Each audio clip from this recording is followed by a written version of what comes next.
हाय दोस्तों, मैं हूं कुणाल परमान और आप सभी देख रहे हैं आईसी कुर्था। हम लोगों ने पिछले वीडियो में प्रकाश के परावर्तन के बारे में जानकारी हासिल की थी। हाँ, प्रकाश के परावर्तन के बारे में जब देख लिया था। हम लोग को अब प्रकाश के परावर्तन के नियमों को जानना है। अगर परावर्तित होता है तो परावर्तन होते समय कौन कौन सा नियम लगाता है अपना, कोई नियम पालन करता है। हर व्यक्ति, पूरी दुनिया नियम से चलता है, कोई ना कोई नियम से चलता है। हाँ, ये सच है कि हर नियमों की जानकारी हमें अभी नहीं है। मतलब मनुष्य को भी हर नियम प्रकृति कैसे चलता है उसको नहीं पता है, परंतु जितना भी चलता है किसी न किसी नियम से चलता है। ओके, तो हम लोग अब प्रकाश के परावर्तन के नियमों के बारे में जानते हैं कि प्रकाश के परावर्तन होता है तो होता कैसे है। उससे पहले हम लोग को सबसे पहले प्रकाश के जब परावर्तित होते रहता है उस समय कुछ टर्म आता है, कुछ पद आता है, जिसके बारे में हम लोग को जानना है। प्रकाश के परावर्तन के लिए जो पद प्रयोग होता है हम लोग को जानना है। देखिए, सबसे पहले क्या हुआ, एक दर्पण लिए हैं या कोई एक ऐसा पृष्ठ लिए हैं जिसको से प्रकाश पार न हो जाए, जिसको हम क्या कहते हैं, अपारदर्शी सतह कहते हैं या अपारदर्शी पदार्थ कहते हैं। हमने लिया है, नीचे रखा गया है, इसको क्या कहा गया, अपारदर्शी सतह, ओपेक्यू सरफेस। ओके, आगे चलते हैं। अब हम लोग क्या लाए, एक टॉर्च उठा कर लाए, वही डालते हैं। तो जब टॉर्च जलाएं तो वहां से किरण निकला। किरण एगो या बहुत सारा किरण, और जब बहुत सारा होता है तो क्या कहते हैं,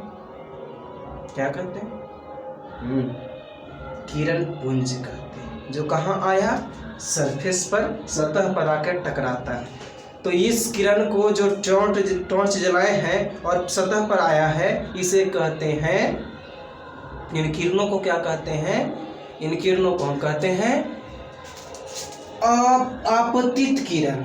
इन किरणों क्या कहते हैं, आपतित किरण, इंसिडेंट रे कहते हैं। ओके, इन किरणों को क्या कहते हैं, आपतित किरण कहते हैं। आने वाली किरणों को आपतित किरण कहते हैं, आने वाली किरणों को आपतित किरण कहते हैं। अगर परिभाषा लिखना हो तो क्या लिखेगा, सतह पर आने वाली किरणों को क्या कहते हैं, आपतित किरण कहते हैं। ठीक, हम लोग क्या देखें, जब डालें तो पता चला कि निकल के होने गया है, तो जाने वाली किरणें बची। ठीक, आने वाली किरणें आपतित किरण, इंसिडेंट रे कहते हैं। जाने वाली किरण बचा, जिसको हम क्या कहेंगे, परावर्तित किरण कहेंगे। क्या कहते हैं, परावर्तित। क्यों, परावर्तन के बाद गया ना, परावर्तन हम लोग पढ़ लिए, तो परावर्तन के बाद हुआ नहीं किरण, तो इस किरण को हम क्या कहते हैं, परावर्तित किरण कहते हैं, रिफ्लेक्टेड रे कहते हैं। परावर्तित किरण कहते हैं, रिफ्लेक्टेड रे कहते हैं। यहाँ तो कोई प्रॉब्लम, आने वाली किरणें आपतित, जाने वाली परावर्तित किरणें, हो गया। बीच में हम लोग क्या करते हैं, जहाँ पर आई वहीं से न जाएगी, कि आई यहाँ जाएगी, यहाँ जहाँ टकराएगी वहीं से निकलेगी। अभी सरफेस अगर है तब यहाँ से प्रकाश को डालें तो ऐसा तो नहीं है कि यहाँ से निकलेगा, जहाँ डालते हैं वहीं से निकलेगा। तो जो डालते हैं जिस बिंदु को ना, उस बिंदु को हम लोग कहते हैं आपतन बिंदु। क्या कहते हैं, आपतन बिंदु। तो आपतन बिंदु की परिभाषा क्या लिखा जा सकता है, कि वैसा बिंदु जहाँ प्रकाश आकर के दर्पण से या अपारदर्शी सतह से टकराई है, उसी को हम क्या कहते हैं, आपतन बिंदु। आने वाली किरण आपतित किरण, जाने वाली परावर्तित किरण। यहाँ तक ठीक, आगे चलते हैं। इस बिंदु पर हम लोग एक काल्पनिक अभिलंब खींचते हैं, जो दिखाई तो नहीं देगा, परंतु हम लोग को क्या करना है, वहाँ खींचना है।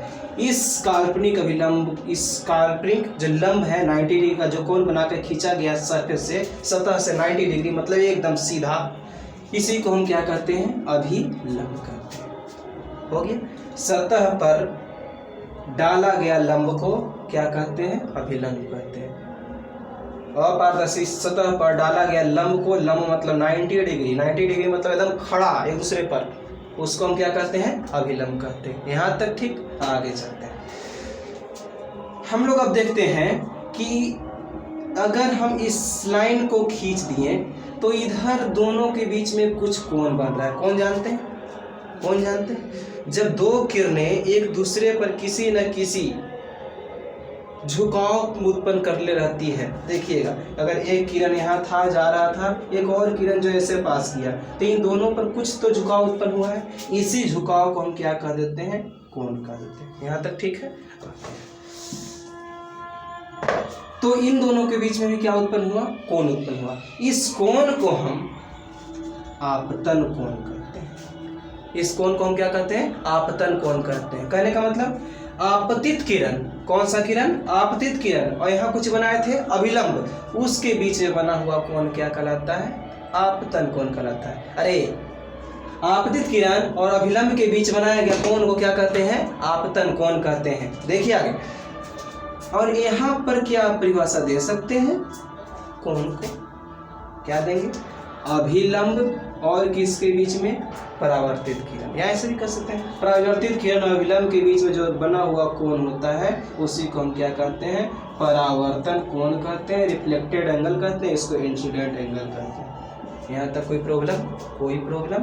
पहला क्या देखे थे, आया था आपतित, गया था परावर्तित, खींच दिए वो लंबवत, अभिलंब कहलाया। कहाँ खींचे, खींचे हैं, खींच कहीं भी चल सकते हैं, लेकिन हम खींचना कहाँ है, आपतन बिंदु पर जहाँ पर प्रकाश पड़ा है। इस नीचे वाले सतह को, ये सतह जो है अपारदर्शी सतह है, दोनों के बीच में बना हुआ कोण किसके किसके, आपतित किरण, क्वेश्चन पूछेगा, आपतित किरण और अभिलंब के बीच में बना हुआ कोण को क्या कहते हैं, क्या कहेंगे, आपतन कोण। अपरावर्तित किरण अभिलंब के बीच में बना हुआ कोण को क्या कहते हैं, परावर्तन कोण कहते हैं। यहाँ तक ठीक।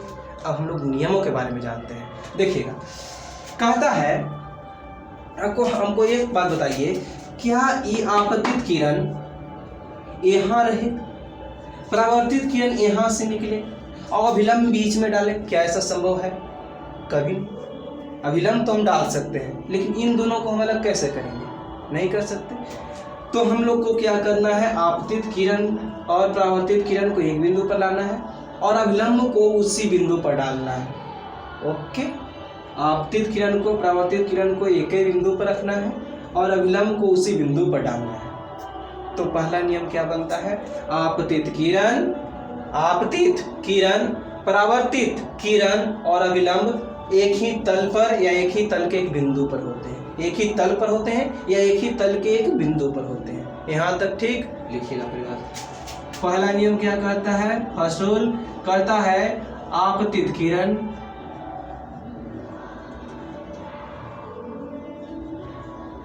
परावर्तित किरण,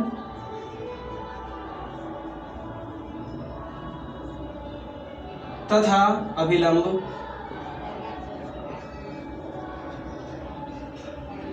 तीनों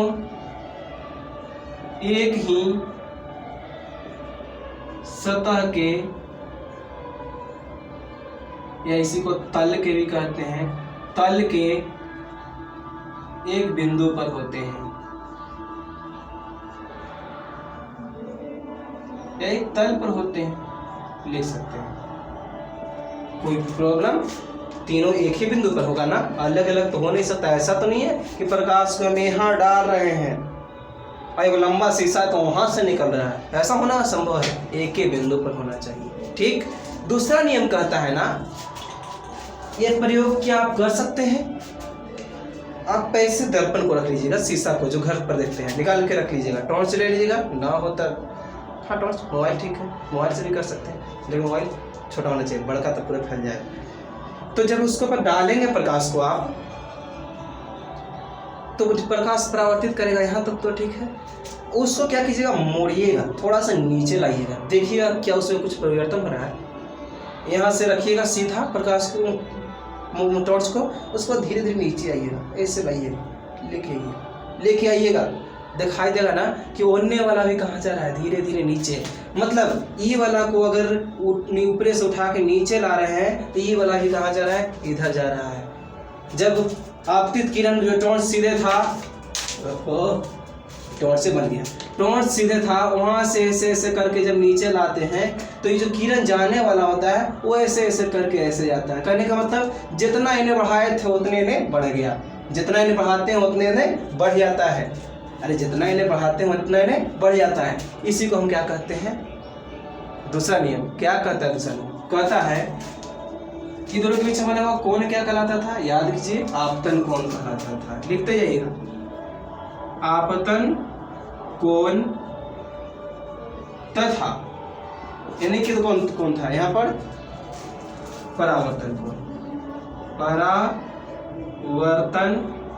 कोण बराबर होते हैं।